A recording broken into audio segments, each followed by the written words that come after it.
সাগরে এসে এভাবে মনোরম দৃশ্য উপভোগ করার মজাই আলাদা।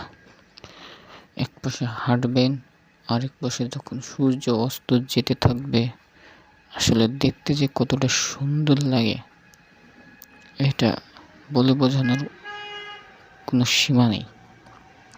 এজন্য এটা উপভোগ করতে গেলে সমুদ্রে আসতেই হবে। তো হাঁটতে হাঁটতে অনেক কিছু মনে যদি কষ্ট থাকে সেটাও ম্লান হয়ে যায়। এই সমুদ্রের ঢেউতে, সমুদ্রের এই নির্মল বিশুদ্ধ বাতাসে কত সুন্দর একটা পরিবেশ, তাই না? এটাই বাস্তবতা। এরপরে আমরা হাঁটতে হাঁটতে কাঁকড়া পেলাম, প্রেমিক যুগল, সেটা নিয়ে গবেষণা শুরু করে দিয়েছি দুই বন্ধু আর কি। দুজনে এবার খুঁজে খুঁজে বের করার চেষ্টা চলতেছে। যাই হোক, খুঁজতে থাকি, কদ্দূর খোঁজা খুঁজেই ছাড়বো আজকে।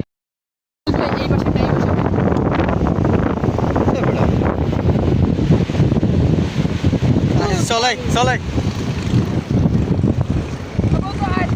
চলে আয়। এই যে ছাড়বে না।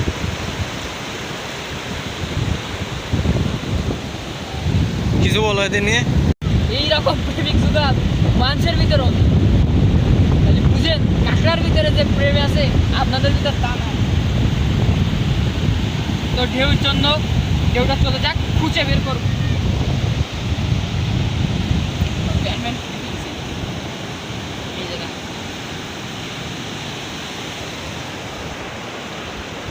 যে দেখা যাচ্ছে জোয়ার আসতেছে মনে হয়, ওটা লাগবে না।